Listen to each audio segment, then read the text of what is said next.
जय गुरु जी। संगत जी, गुरु जी का अनंतम अनंतम शुक्राना। संगत जी, आज का सत्संग बहुत बहुत महत्वपूर्ण है। इतना खास है कि आपको अपने जीवन के बहुत सारे सवालों के जवाब खुद ब खुद मिल जाएंगे। आप इस सत्संग को अंत तक सुनिएगा, आप देखिएगा कि कैसे एक भक्त को उसके ईश्वर प्राप्त हो जाते हैं। आज का सत्संग सुखी आंटी का है जो आयरलैंड से है। तो चलिए संगत जी, आज का सत्संग शुरू करते हैं। आदरणीय गुरु जी महाराज, आपके कमल चरणों में नतमस्तक होकर हार्दिक प्रेम और आभार से मैं अपने अनुभव बताने का साहस कर रही हूँ। कृपया मेरा मार्गदर्शन कीजिए। मैं जानती हूँ कि प्रतिदिन, प्रति सेकंड, प्रति श्वास जो मैं लेती हूँ आपकी दया के कारण है। फिर मैं आपके दिव्य उपकार के अनुभव कहाँ से बोलना शुरू करूँ नहीं पता। आपके प्रेम पर मैं हजारों ग्रंथ लिख सकती हूँ। नम्रता पूर्वक मैं अपने अनुभव उनके साथ बांट रही हूँ जिन्हें आपके द्वार पर पहुंचकर आपकी दिव्य आभा देखने का सौभाग्य प्राप्त हुआ है और आगे भी होता रहेगा।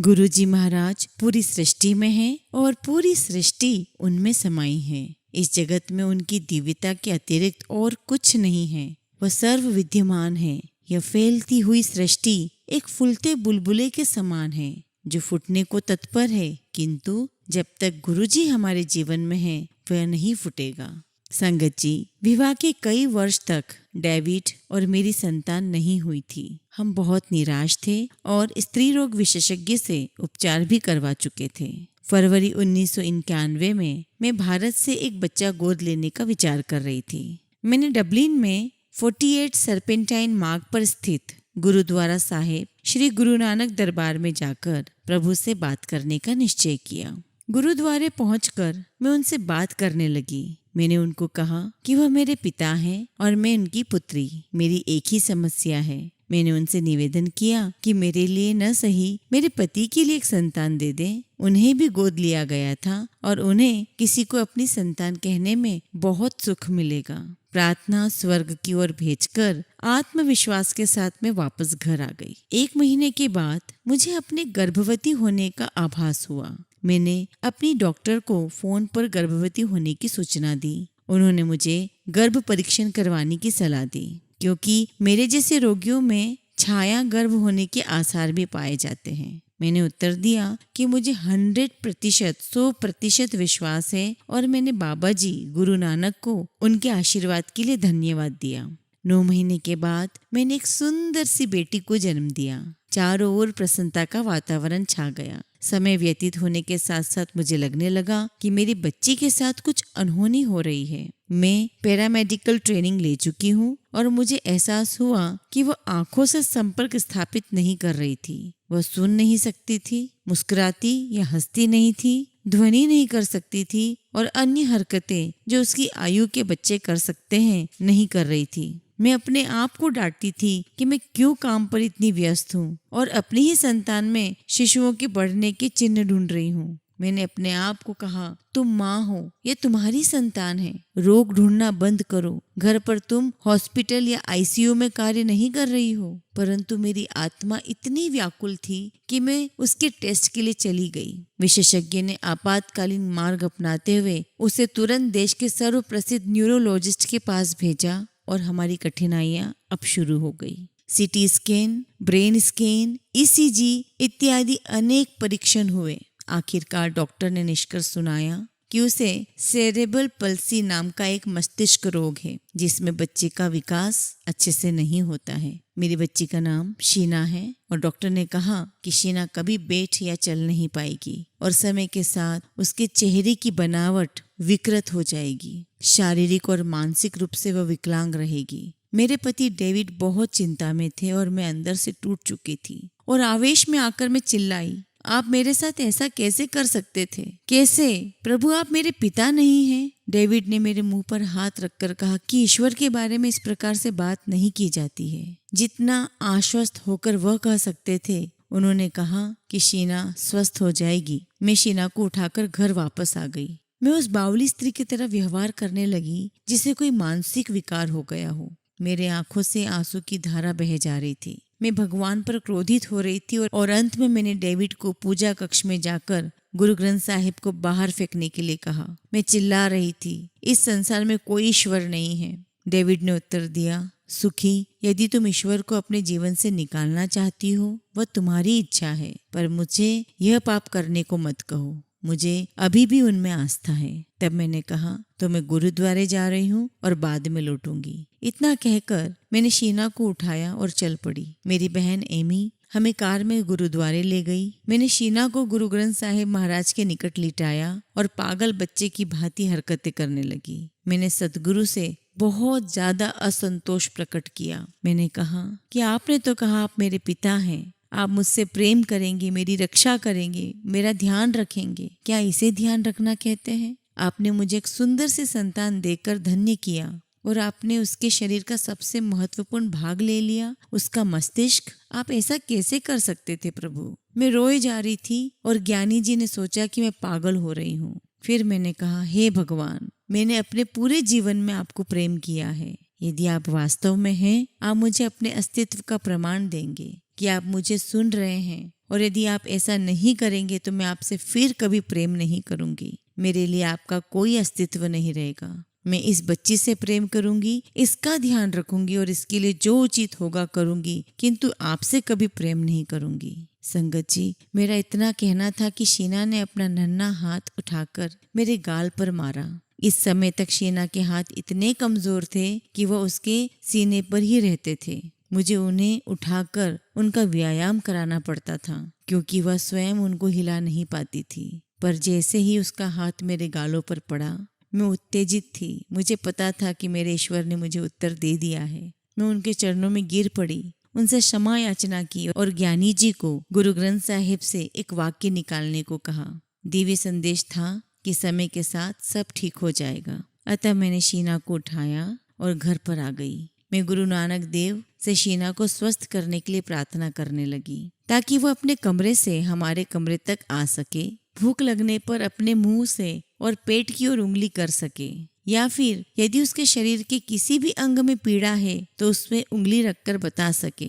मैं इतनी ही कामनाएं कर रही थी, क्योंकि मुझे लगता था कि वह मानसिक रूप से अविकसित थी और संभवतः ईश्वर हमारी इतनी ही आकांक्षा पूर्ण कर सकेंगे। डेविड प्रभु से उसको स्वस्थ करने के लिए प्रार्थना करते थे। उनके मन में मुझसे कहीं अधिक विश्वास था। मेरी बहन, जो एक चाइल्ड स्पेशलिस्ट है, इंग्लैंड से डेविड को शीना के रोग की गंभीरता समझाने आई। उसने कहा कि शीना शारीरिक रूप से विकलांग रहेगी और समय के साथ उसकी मुखाकृति विकृत हो जाएगी। उसने डेविड को स्थिति से समझौता करने के लिए कहा। वह विचलित जरूर हुआ, पर फिर भी उसको विश्वास रहा कि प्रभु की दया से सब ठीक हो जाएगा। जो उनको बताया गया उसे सुनकर वो व्याकुल भी हुए। परंतु इस समय प्रभु के साथ मेरी यात्रा, मेरी आध्यात्मिक यात्रा आरंभ हुई। मैंने ईश्वर के शब्द को स्वीकार किया और निश्चय किया कि मुझे अमृत वेला में प्रार्थना करनी चाहिए। आधी रात 2 बजे बिना शोर किए उठकर मैं अपने हाथ मुंह धोकर प्रार्थना करती थी और मैं उनको कहती थी कि मैं उनके पास स्वच्छ होकर आई हूँ। स्नान करने से मेरे पति उठ जाते और क्रोधित होते और फिर मेरी प्रार्थना असफल रहती। फिर मैं चुपचाप बिस्तर में डेविड के उठने से पहले आकर सो जाती। यह सिलसिला करीब 17 महीने तक चलता रहा। इस अवधि में शीना के विभिन्न उपचार और चिकित्साएं चलती रही, शारीरिक, मानसिक, स्पीच थेरेपी आदि। घर में हम पहिए वाली कुर्सी और लिफ्ट लगाने का विचार करने लगे। एक शाम को मैं रहराज साहेब पाठ बाबा जी को अर्पण कर रही थी और मेरी बहन अमरजीत नीचे शीना को देख रही थी। अचानक मैंने उसे चिल्लाते हुए सुना, सुखी, शीना चल रही है। मुझे उसका कहा समझ नहीं आया और मैं उससे पाठ में अड़चन डालने के लिए नाराज हुई। पाठ पूरा कर मैं नीचे गई। संगत जी, मेरी आंखों के सामने शीना एक कुर्सी से दूसरी कुर्सी तक दौड़ रही थी। ये एक ऐसा चमत्कार था जो वैज्ञानिक रूप से असंभव था। वो खुलकर मुस्कुरा रही थी। डेविड जब काम से लौटे तो हम तीनों प्रभु को धन्यवाद देने भूमि पर नतमस्तक हो गए। जो कुछ हो रहा था वह अनबिलीवेबल था। वह चल रही थी। हमने उसे बार बार वही करने के लिए कहा और प्रसन्नता से हम रो पड़े। ईश्वर ने हमारी प्रार्थनाएं स्वीकार कर ली थी। हमने गुरुद्वारे जाकर प्रभु को धन्यवाद दिया।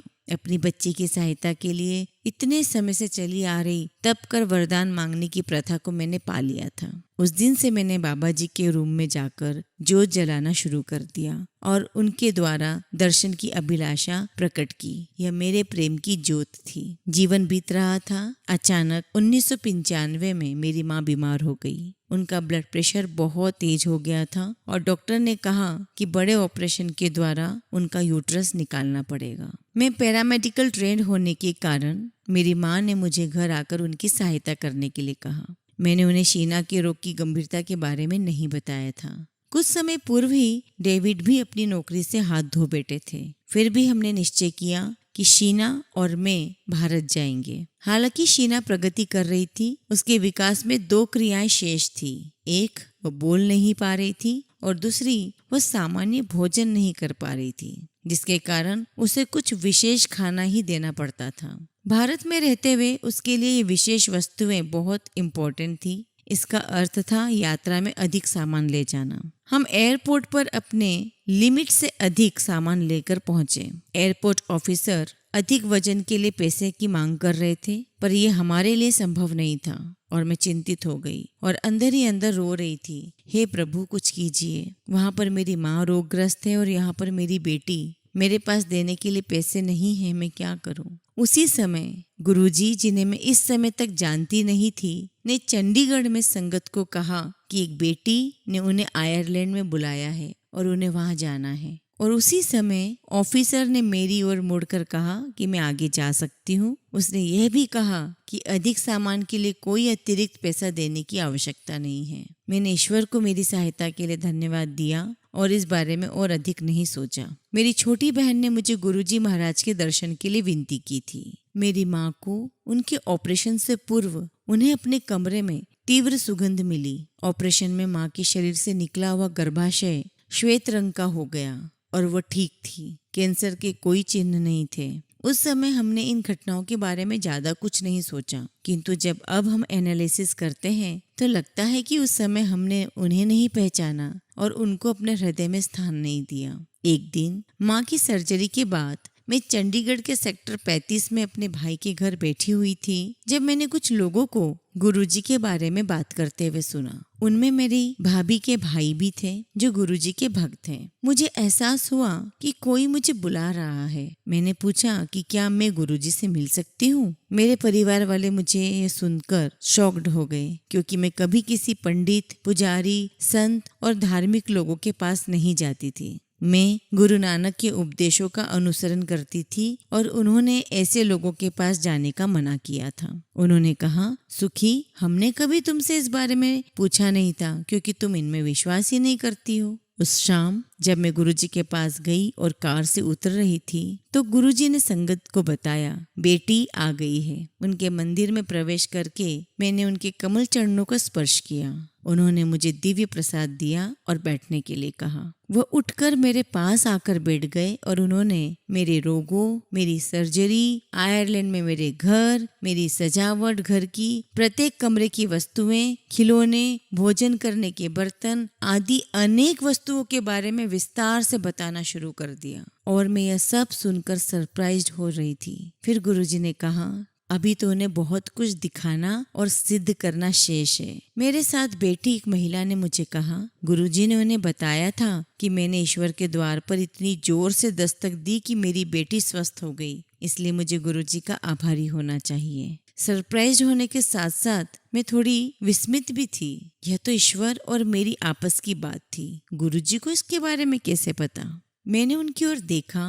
पहले मैंने प्रश्न किया कि क्या ये वास्तव में हो रहा है, और फुट फुट के रोने लगी। किसी भी व्यक्ति या दिव्य पुरुष के लिए मेरे और परमात्मा के साथ आपस में हुई बातों का पता नहीं लग सकता था। यानी मैं अमृत वेला में उठकर अपनी बेटी के स्वास्थ्य के लिए प्रार्थना करती थी। मैंने मन ही मन गुरुजी से प्रश्न किया, आप कौन हैं? क्या वही है जो मैं सोच रही हूँ? एक अत्यधिक आंखों में चमकने वाली आभा ने मुझे और पूरे कमरे को घेर लिया। मैं उनके चरणों में गिर पड़ी और बार बार कहने लगी, क्या वही है जो मेरे मन में है? और फिर मैंने कहा, हे सर्वविद्यमान प्रभु, मेरी बेटी को ठीक करने के लिए आपका बहुत बहुत धन्यवाद। गुरुजी की मुस्कुराहट कितनी सुंदर थी उस मुस्कुराहट से ईश्वर से संबंध स्थापित हो गया था। उनकी आंखें आधी खुली हुई थी और आधी बंद थी।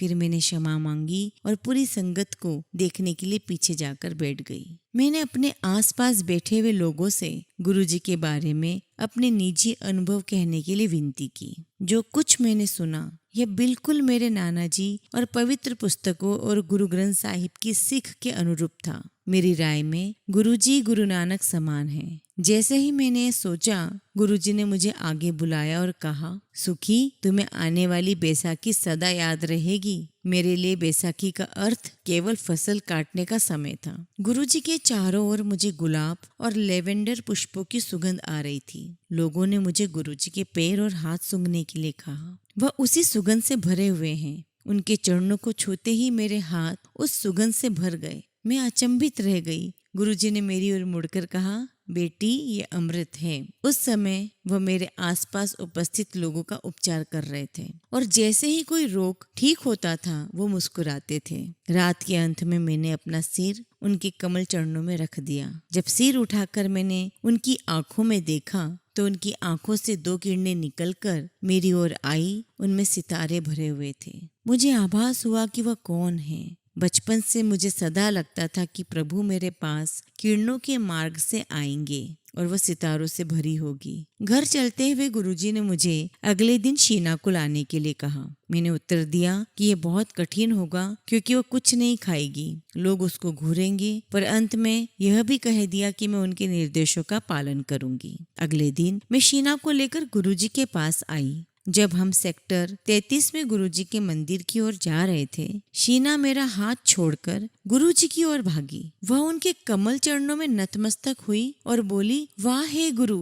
मेरी बच्ची पहली बार बोली थी। मेरी आंखों से आंसू आ गए। गुरुजी ने शीना को ले जाकर लंगर करवाने को कहा। मैं उसको लंगर हॉल में ले गई और उसके मुंह में चपाती का एक छोटा सा कोर डाला जो वह खा नहीं सकी। जब हम गुरुजी के पास वापस आए तो उन्होंने पूछा कि क्या उसने कुछ खाया है। मैंने मना किया। वह बोले कि मैंने उसके मुंह में एक छोटा सा टुकड़ा ही डाला था। उस दिन से मेरी बेटी को कोई समस्या नहीं है। प्रभु के द्वार पर सब मिल गया था। संगत जी, ऐसे ही एक दिन सुबह गुरुजी सुखना झील के किनारे भ्रमण करने जाते थे। कार में से उनके पैर निकलते ही दूर दूर तक, जहाँ तक दृष्टि जाती थी, मोर जोर जोर से गाने लगते थे। गुरुजी झील के किनारे चलते थे किंतु उनके आगे बढ़ते हुए पैर जमीन को नहीं छूते थे। बैसाखी के दिन गुरुजी संगत के कुछ सदस्यों के साथ मुझे भी गुरु सवारी बनाकर ले गए। अचानक वातावरण परिवर्तित हो गया। गुरुजी ने मुझे कहा, सुखी, देख कौन आए हैं। सुखी, देख कौन आए हैं। कार के शीशे से मैंने गुरु नानक देव जी और शिव जी को देखा। मैंने फिर देखा और अपने आप को चुटकी मारी, यह देखने के लिए कि गुरुजी ने मेरे ऊपर कोई जादू तो नहीं किया था। मुझे पता है कि मैंने उस दिन गुरुजी के साथ क्या देखा है। मैं गुरु नानक को दर्शन देने के लिए धन्यवाद करती हूँ और उससे भी अधिक मेरी बच्ची को नया जीवन देने के लिए। मैंने ये स्वप्न में भी कभी नहीं सोचा था कि मेरी प्रेम ज्योत से इस जन्म में मुझे बाबा जी के दर्शन हो जाएंगे। प्रसन्नता और प्रेम से पागल होकर मैं सबको गुरुजी के बारे में बताना चाहती थी और अभी भी वही कर रही हूँ। मुझे आशा है कि यह पढ़ने वाले और सुनने वाले सोच रहे होंगे कि यह कौन है, गुरुजी कौन है। वह ईश्वर है और हमारी रक्षा करने आए हैं। उस दिन शाम को बैसाखी का समारोह था। कुछ संगत से गुरुजी ने मेरे बारे में पूछा।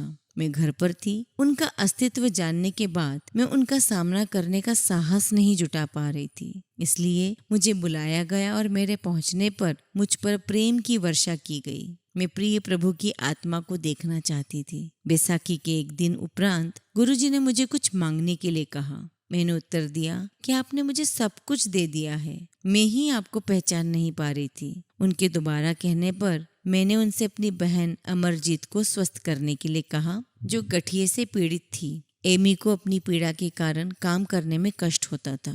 दवाइयों के साथ वह अपनी कलाई पर स्वर्ण के इंजेक्शन भी लेती थी।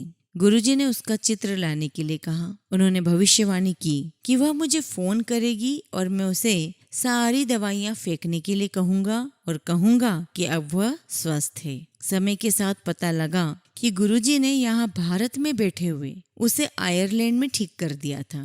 अगले वर्ष अपना आभार प्रकट करने वह गुरुजी के पास आई थी।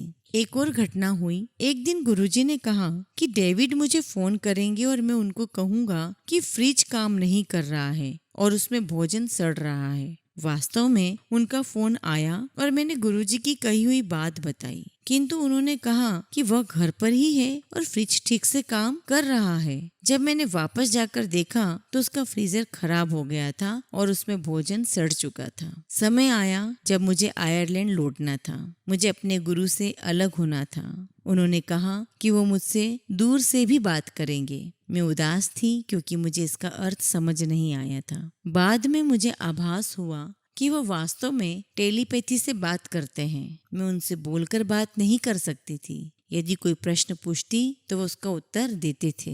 जिस दिन मुझे चंडीगढ़ से चलना था, हम रात को 2 बजे झील के किनारे घूमने गए। कोई मोर नहीं गा रहा था और हम उस शांति में झील के किनारे चल रहे थे। चलते हुए झील के किनारे सड़क का अंत आ गया तो मैंने गुरुजी से अपने हृदय में प्रश्न किया, मेरे उत्तर का क्या हुआ? अचानक एक मयूर, एक मोर गाते हुए सुनाई दिया। गुरुजी ने मुझे देखकर मुस्कुराए। मैं फिर भी नहीं समझी और डबलिन के लिए चल पड़ी, गुरुजी की अत्यंत याद और कमी के साथ। अगले दिन सुबह मैं प्रार्थना करने लगी तो उत्तर मेरे सामने था। खिड़की पर बैठा एक मोर गा रहा था। मैं रो पड़ी और अब जब भी गुरुजी आसपास होते हैं तो अक्सर मोर के गाने की ध्वनि आती है। अन्य अवसरों पर उसके पंख मिल जाते हैं। संगत जी, मेरे आयरलैंड लौटने पर एक और अद्भुत अनुभव हुआ। यह मेरे पति से संबंधित है, जो प्रारंभ में गुरुजी पर विश्वास नहीं करते थे, किंतु अंत में उनसे मिलने भारत आए थे। आगे का सत्संग अब उन्हीं के शब्दों में। 1995